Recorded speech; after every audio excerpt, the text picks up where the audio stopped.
Xiao Yan, hand in hand with Nalan Yanran, bravely ventured into the rat-tied sound wave array. In a crucial moment, as her strength waned, Xiao Yan unleashed the 3000 Thunder movement, cradling Nalan Yanran. They charged through the sound waves. What remains uncertain is how Yuewen will feel once she learns of this. Continuing from previous episode, in order to help Nalan Yanran secure a spot for the Tianshan blood pool baptism, Xiao Yan decided to take her along to challenge the rat-tied sound wave array.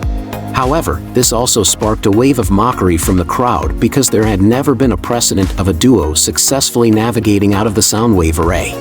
Moreover, with each additional person, the power of the sound waves naturally doubled. In their eyes, if Xiao Yan were alone, there might still be some chance. But now, with an additional burden, the odds of success were almost zero. Amidst the murmurs of the crowd, Xiao Yan and Nalan Yanran dashed nearly 100 meters in an instant. Confronted with the substantial attacks of the sound waves, Xiao Yan's vigorous Do Qi surged forth. Though it slowed his pace slightly, he managed to persevere. Meanwhile, Nalan Yanran's delicate face paled gradually. She endured the piercing soul pain and quickly formed a defensive barrier with her Do Qi to withstand the onslaught of sound waves. Having crossed half the distance, Nalan Yanran's vision began to blur. Gazing at Xiao Yan's remarkably steady figure ahead, a bitter smile tugged at her lips. Once, when she was accepted into the Yunlan sect, her future seemed boundless. The gap between her and him felt like an abyss. However, her strong-willed decision to break off her engagement back then only left her with endless regrets now. Everything she had once taken pride in was shattered bit by bit as she grew up. Even the Yunlan sect, their greatest reliance, had to disband under the indifferent tone of Xiao Yan. She had thought that leaving the Jiama Empire would mean becoming worlds apart from this young man. Yet, she never expected that in times of crisis, the one to extend a helping hand would be the very person she once looked down upon.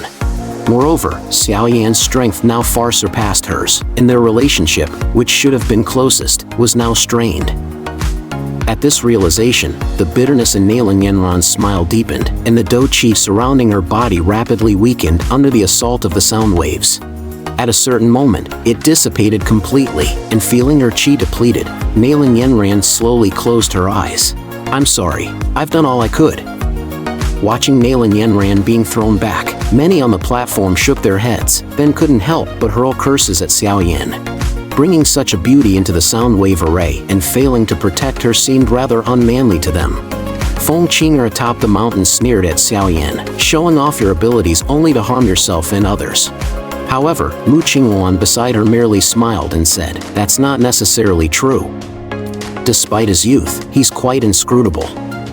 And he managed to escape from Pavilion Master Fei Tian of the Wind Lightning Northern Pavilion. Even with outside help, no one would believe it if he didn't have some real skills. As the two conversed, a muffled thunderclap suddenly emanated from the stone steps. In that moment, Xiao Yan unleashed the 3000 Thunder movement to its fullest, and in the blink of an eye, he was beside Nalan Yanran, enveloping her in his embrace. A blush crept onto her cheeks. Nalan Yanran said, "You go on alone, I can't handle this sound wave array." Xiao Yan replied, "Cover your ears with what little Do Qi you have left. I promise to get you through, and I intend to keep it." Below, countless gold-eating rats paused momentarily, then unleashed a wave of sound even more terrifying than before, akin to lightning. Seeing this, Xiao Yan's mouth opened, and he unleashed the lion and tiger shattering gold chant, its resonance echoing throughout Tianmu Mountain. At that moment, the expression on Jincher's face changed abruptly. The roar contained a hint of dragon's roar, a sound wave technique impossible to replicate, achievable only by magical beasts with true dragon bloodlines. Yet, Xiao Yan was human, which left Jincher even more astonished.